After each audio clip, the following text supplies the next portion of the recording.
एक राहत के बाद केजरीवाल पर टूटी 10 बड़ी आफत। के कविता के खुलासे से आप नेताओं की उड़ गई नींद। ईडी के हाथ लगा ऐसा बड़ा सबूत, बड़े बड़े राजनीतिक दलों में मची भगदड़। नमस्कार, मैं हूं परवीन शेख, आप देख रहे हैं कैपिटल टीवी की स्पेशल स्टोरी। के कविता की गिरफ्तारी से दिल्ली में हड़कंप मचा है। तेलंगाना से लेकर दिल्ली तक के नेताओं की धड़कनें बढ़ी हुई हैं। आप नेताओं की तो नींद उड़ चुकी है।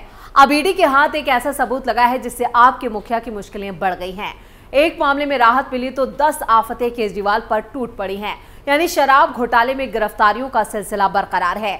बीआरएस नेता की गिरफ्तारी से सबसे ज्यादा टेंशन में सीएम केजरीवाल हैं। वहीं आज कविता को भी दिल्ली की अदालत यानी राज एवेन्यू में पेश किया गया, जहां उन्हें 7 दिन की रिमांड पर भेज दिया गया।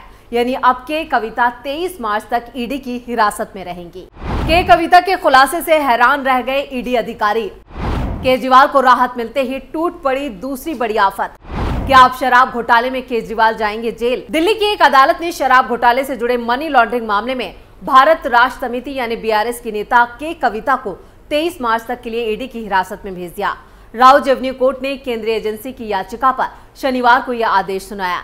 एजेंसी ने तेलंगाना के पूर्व मुख्यमंत्री के चंद्रशेखर राव की बेटी कविता को ईडी मामलों के विशेष न्यायाधीश एम के नागपाल के सामने पेश किया और 10 दिन की हिरासत मांगी। अदालत में पेश किए जाने के दौरान कविता ने अपनी गिरफ्तारी को गैर कानूनी करार दिया। कहा, हम इस पर अदालत में लड़ेंगे। और इधर ईडी ने यहां पर कविता को शुक्रवार 15 मार्च शाम हैदराबाद के बंजारा हिल्स उनके घर से गिरफ्तार किया था और एक फुली ड्रामे के साथ उनकी गिरफ्तारी हुई थी। सुनवाई के दौरान वकील नितेश राणा के साथ कविता की तरफ से पेश वरिष्ठ वकील विक्रम चौधरी ने न्यायाधीश से कहा कि उनकी गिरफ्तारी अवैध थी। वकील ने ईडी पर कविता को गिरफ्तार करते समय सुप्रीम कोर्ट के निर्देशों का उल्लंघन करने का भी आरोप लगाया। उन्होंने दावा किया कि यहां पर सुप्रीम कोर्ट ने एजेंसी की तरफ से जारी समन के खिलाफ दायर 19 मार्च को कविता की याचिका पर सुनवाई से पहले कविता के खिलाफ कोई एक्शन नहीं लेने का निर्देश दिया था। कोर्ट से बीआरएस नेता के कविता को झटका, 23 मार्च तक ईडी की हिरासत में भेजा। मनीष सिसोदिया, संजय सिंह पर कसा शिकंजा। के कविता भी अरेस्ट, केजरीवाल तक आएगी अब आंच। दिल्ली के मुख्यमंत्री अरविंद केजरीवाल की शराब घोटाले में चुनौतियां बढ़ती जा रही हैं। 16 मार्च को दिल्ली के मुख्यमंत्री अरविंद केजरीवाल को ईडी के समन की अनदेखी के मामले में थोड़ी राहत जरूर मिली। दिल्ली के राज एवेन्यू कोर्ट ने उन्हें 15,000 के निजी मुचलके पर जमानत दी। दिल्ली शराब घोटाला मामले में लगातार 8 बार ईडी के समन की केजरीवाल ने अनदेखी वो कर चुके हैं और इसके खिलाफ एजेंसी ने अदालत में 2 याचिकाएं भी दायर की थी। 16 मार्च को अदालत ने केजरीवाल को इन दोनों ही मामलों में जमानत दी। यानी अब उन्हें नियमित पेशी के लिए नहीं आना पड़ेगा, लेकिन ये मामला अभी भी कोर्ट में चलेगा। केजरीवाल की तरफ से उनके वकील ने अपना पक्ष रखा। वहीं अरविंद केजरीवाल की आगे की जो राह है वो क्या होगी और ईडी इस मामले में अब क्या करेगा? सबसे पहले तो ये समझ लीजिए कि 16 मार्च को अदालत ने सीएम केजरीवाल को सिर्फ नियमित पेशी में जमानत दी है। यानी ये मामला अभी भी कोर्ट में विचाराधीन है। अदालत में केजरीवाल के वकील ने दलील दी कि सीएम के खिलाफ जो भी धाराएं हैं वो जमानती हैं। वो भी एक संवैधानिक पद पर बैठे हैं और एक राष्ट्रीय पार्टी के प्रमुख भी हैं।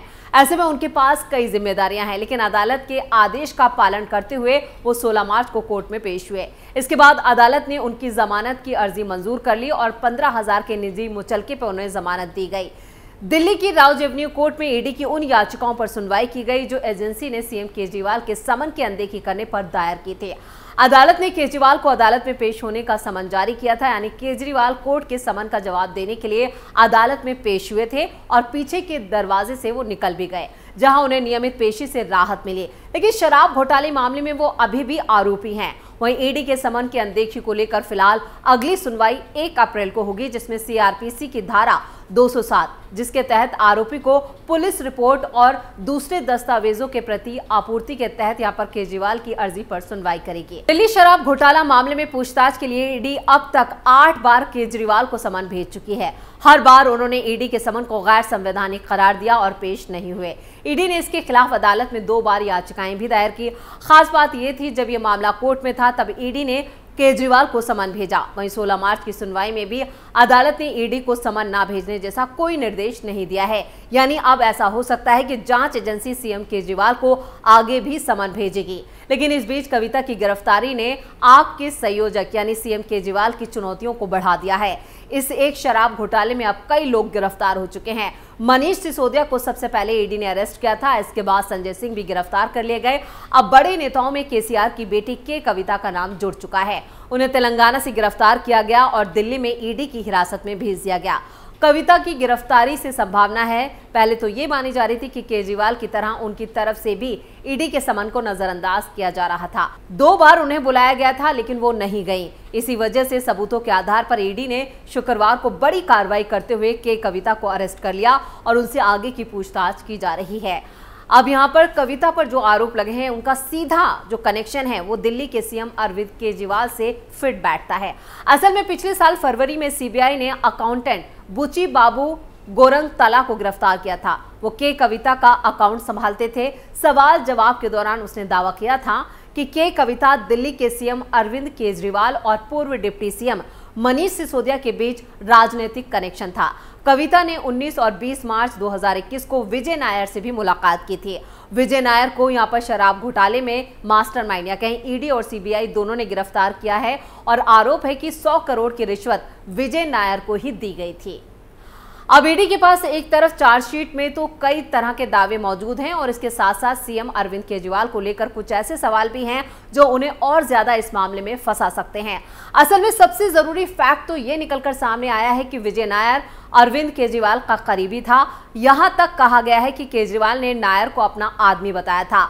इसके ऊपर जिस शराब नीति को लेकर सारा बवाल चल रहा है उसकी मीटिंग अरविंद केजरीवाल के घर पर ही हुई थी और इसके ऊपर मनीष सिसोदिया की ही तत्कालीन सचिव ने ईडी को बताया था कि शराब नीति में 6% मार्जिन को बढ़ाकर 12% करने का काम भी सीएम केजरीवाल ने ही किया था।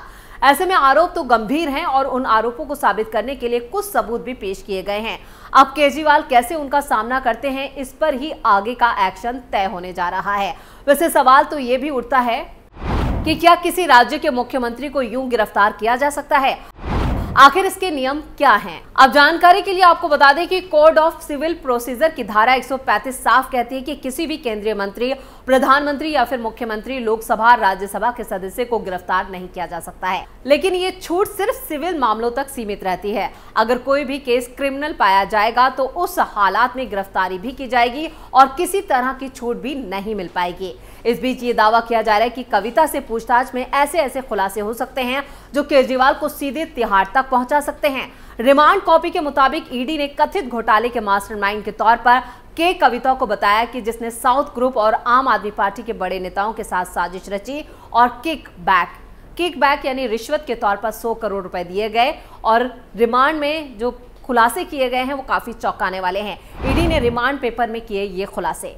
ईडी ने अपने रिमांड पेपर में खुलासा किया है कि कविता सीए बुची बाबू ने यहां पर माना है कि बीआरएस नेता अरविंद केजरीवाल और मनीष सिसोदिया के साथ उनके पॉलिटिकल अंडरस्टैंडिंग यानी काफी जो रिश्ते थे वो मजबूत रिश्ते थे और इसी के चलते के कविता की विजय नायर से भी मुलाकात हुई थी। विजय नायर अरविंद केजरीवाल और मनीष सिसोदिया के फ्रंट के तौर पर काम कर रहा था। विजय नायर ने ही कविता को बताया कि नई आबकारी नीति यानी जो शराब नीति थी उसमें कुछ बदलाव किए जा सकते हैं और ईडी ने के कविता, सीए बुच्ची बाबू और राघव मंगूटा के बीच की चैट को भी कोर्ट के सामने रख दिया है, जिसके समर्थन में यहाँ पर बुच्ची बाबू का वो बयान भी कोर्ट के सामने रखा गया जिसमें उसने माना कि उसकी और दूसरे लोगों के बीच नई शराब नीति को लेकर जो चैट हुई थी और जिस चैट में वो के कविता को मैडम के नाम से संबोधित कर रहा था उसी चैट में कविता को 33% हिस्सेदारी की बात भी की जा रही थी। तो ईडी ने अपने रिमांड नोट में उस रिपोर्ट का भी हवाला दिया है जो 2 दिन पहले ही यहां पर शराब नीति की ड्राफ्ट कॉपी के तौर पर बुच्ची बाबू को सौंपी गई थी। यानी कविता से ईडी और भी कई राज उगलवा सकती है जिससे आपके नेता और फंस सकते हैं। स्पेशल स्टोरी में इतना ही। वीडियो को लाइक करें, शेयर करें, कैपिटल टीवी को सब्सक्राइब जरूर करें। नमस्कार।